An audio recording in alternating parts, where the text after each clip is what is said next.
Hello, everyone, and welcome. I am so excited that you could make it and join us today. And today we're going to demystify the USMCA Free Trade Agreement that's coming into force in less than a month. So we're really excited about this. Over the next couple of weeks, we're going to look at what USMCA is, how it works, what the background is, what the history is, what's difficult about it, what's the challenge, what's the opportunity, all of that, just to say hi to the brand new, newish USMCA. Now, I'm Arnie from Customs Manager, and our mission is to create the world's largest community of empowered customs managers and global trade professionals. And we achieve this through three things: professional legislative monitoring, ongoing training and education, and first-class support. And it is in this way that we strengthen the overall customs and global trade profession by creating up-to-date, well-trained, and well-supported customs managers and global trade professionals ready to grow trade effectively, efficiently, and of course, compliantly. Now, Kellie is a licensed customs broker and a US attorney, and she currently works with a big consulting firm as a consultant, and she loves it. She just told me before we started to go on air. She also is a very experienced free trade agreement specialist and has managed very complex rules of origins across many companies and software systems. She also does an amazing blog, which she will talk to us about. So, Kellie, can I welcome you to this talk? Yes, thank you so much. I appreciate that intro and happy to be here to talk about the USMCA. I have heard on a couple occasions that people call themselves trade nerds, and I feel like that's a good label for me in that I find this very interesting, and I've been following the NAFTA and the renegotiation of the USMCA since the beginning here, and happy to share my insights today. Now, let's not forget your blog. Can you tell us a little bit about that? Sure. I have a podcast called Women in Trade, and basically it focuses on the women who are in our industry here in international trade, and it's telling the story of how many different aspects or how many different careers there are in international trade.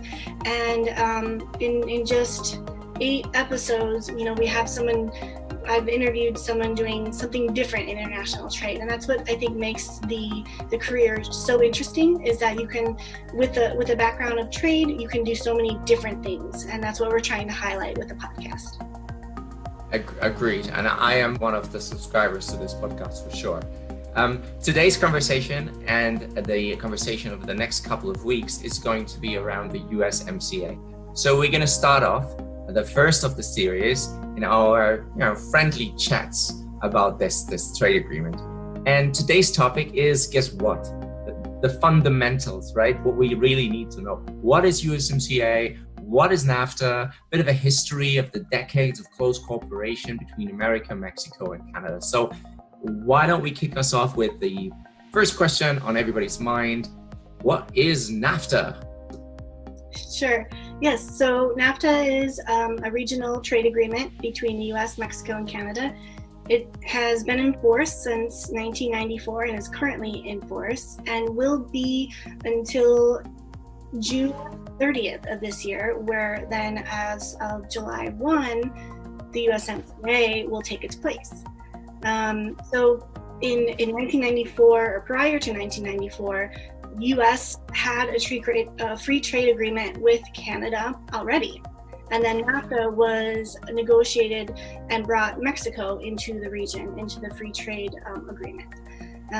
So NAFTA was interesting because it did have bipartisan backing. It was negotiated by a Republican president and passed through a democratically controlled Congress. And then after it was implemented by a Democratic president. So there was a lot of support at the time that NAFTA was created. And in recent years, the tone and support for NAFTA has kind of changed. Even President Obama promised to renegotiate NAFTA, to kind of update it, modernize it.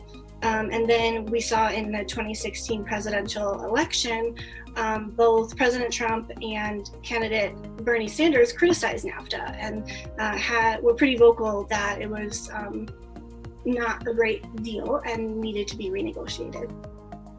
There must obviously be a reason as to why we moved from NAFTA to USMCA, and it has to do obviously with the need to improve, change NAFTA. And lately, I think even before the current presidency, there was quite a bit of criticism. Now, can you just talk us through as to why NAFTA was becoming more and more unpopular, I guess? Sure, right. It's been the target of a lot of criticism.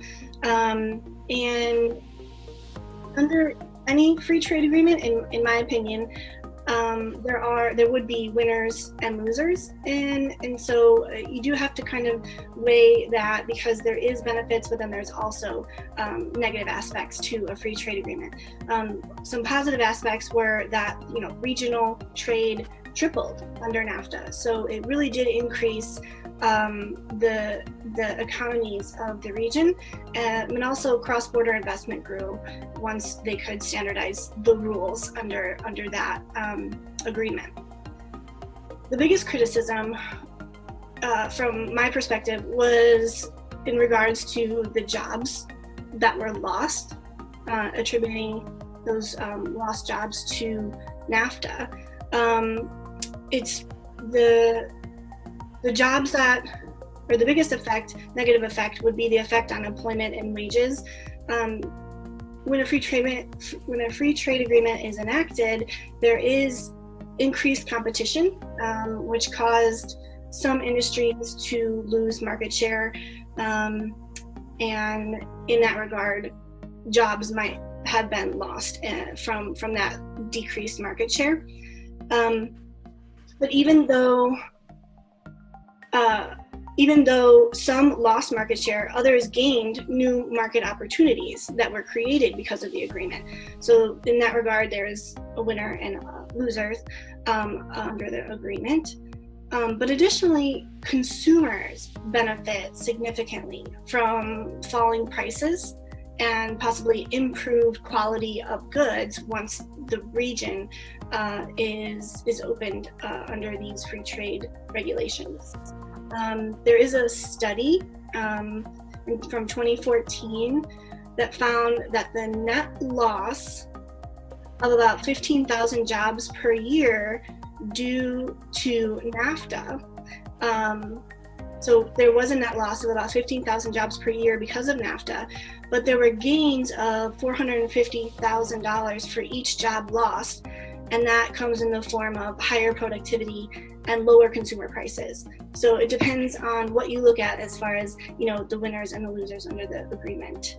Wow, that's very complex. I was quite shocked when you said there was losses to jobs, and then you mentioned that productivity gain. So it's not as clear cut as one thinks, that things can be just black and white. It is nuanced, but overall you would say the balance is positive, right? In my opinion, and I know that is an opinion, but yes, I am a proponent of free trade, and I think that the benefits of a free trade agreement outweigh the negative effects. So I would say that I am a proponent of free trade. Okay, great. Well, look, we share that, right? We are in this in this space. How did this renegotiation period over the last couple of years, how did that affect industry and maybe the broader economy? Yes, so renegotiation, in my opinion, has really caused a lot of uncertainty for the companies that utilize the regulations under NAFTA. And so at one point, the president had threatened to completely abandon the deal, and that was leaving those companies wondering how to proceed when the past 30 years their supply chains have been integrated within the region, Mexico and Canada. And so abruptly removing those rules and benefits could cause a lot of disruption to the costs and the production of goods. So it's very concerning from a manufacturing perspective that it would just cease to exist. And so that uncertainty may have caused a lot of concern for manufacturers in each of the three countries. Maybe it would be useful to just revisit some of the key milestones or the timeline, just so that we can maybe understand where it all started and how it all progressed over the last couple of years. So can we review the timeline of renegotiation from NAFTA to USMCA, basically answering a simple question: how did we get here? Yes, it has been a long time coming. I feel like we have been talking about it for a very long time, and so it's kind of exciting that it will happen in the next couple months. But it all started, I think, with in 2017. So President Trump was inaugurated in January of 2017. And by May, he had already provided notification to Congress that he was intending to renegotiate the agreement. So that was, in my opinion, a quick turnaround, from inauguration to notification of the intent to renegotiate. Then the very next month, the Office of the U.S. Trade Representative held public hearings to hear from the different industries within the U.S. as to what the priorities for renegotiation should be. And I thought that was really interesting because there was a platform then for people using the agreement to be able to express their concerns or maybe, what should be changed. So that was, I think, a great thing that they did, and they actually were able to publish them. So the public was able to listen as well, which I thought was interesting from a trade perspective. So that's June 2017, and it wasn't until October of 2018 that we had the trade negotiators actually reaching preliminary terms for the agreement. So it took a little while to get us there, but then November 30th, the US, Mexico, and Canada signed the agreement November 30th, 2018. And from the date of signature to today, there has to be a few more steps. And so after signature, the three countries had to go back to their individual governments, and get approval. And so the three countries have ratified the agreement.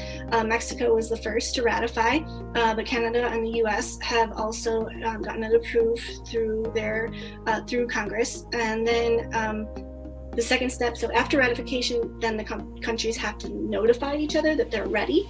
And so that has been completed. So that allowed us to come to the date of July 1 for it to be going into force.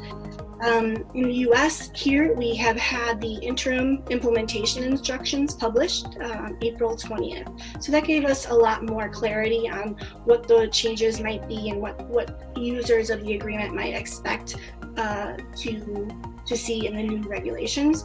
We are still waiting for the uniform regulations between all three countries to be released. And then in the US, we're waiting for the CFR, the federal regulations to be published, 19 CFR 182. And also we're waiting for the General Note 11 to be published in the US HTS. And then by June 15th, we're expecting the final implementing instructions to be published. And that won't give us too much time, but then we go into effect on July 1st. Wow, so there is a lot still to look forward to, and a little bit of time, not so much time left to really apply it then. So thank you so much for reviewing this with us. That was very cool, very much clearer now. So, time's short when you're having fun, and this was great. So we are already almost at the end of our chat here for round 1. I know you're coming back for round 2 and even round 3 and more. Just maybe the last question, and really maybe make it so that it's a bit of a preview of what's to come in the next couple of episodes. I'm going to ask you this question, and without revealing everything you're going to tell us in the next couple of weeks, what are the biggest changes, in a nutshell, that we see in USMCA? right? That could be a 2-hour discussion, but in short, I can identify the key achievements that the USTR has published. And so they focus on intellectual property, digital trade, de minimis provisions, financial services, currency, labor, and environmental provisions. So those 7 are what the USTR considers the key achievements of the renegotiation. And in the coming weeks, we'll discuss each of those.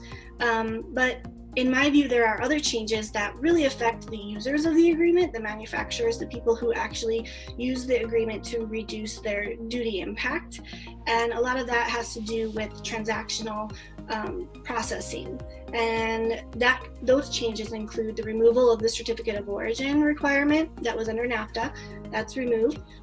Who can create the certificate is changed. So under NAFTA, the exporter and the producer were the parties that could create the certificate, but under USMCA, it allows the importer to create a certificate as well. And then, of course, we'll get into much more detail about the modifications of the Rule of Origin, especially for the automotive sector. Wow, I wish I could just jump in time and listen to that right away. So thank you. This was a great start, and I've learned so much about the USMCA, about NAFTA, about what's to come and what happened in the past, and I can't wait to have you back on again and learn some more. So I'll leave the final words with you, Kellie. Sure, thanks. Well, as with everything, you can't talk about an entire free trade agreement in 10 minutes. So I just want to give a disclaimer that diversify your news sources and diversify the facts that you research, and make sure that you get your information from multiple sources, just as a small disclaimer. But then also follow my podcast. I'm on Twitter and LinkedIn. Happy to link all of our trade experts together and under this umbrella of this trade industry. And I want to make sure that we can all network as much as possible. So join in listening to the podcast, but then on LinkedIn and Twitter as well. Thank you, Kellie. That was amazing. And from London to the United States, to San Diego, and to the whole world, we thank you for joining us today here at Customs Manager, and we'll be back shortly to talk some more USMCA. Thank you for listening. Thank you for watching. Stay safe, and we'll see you soon.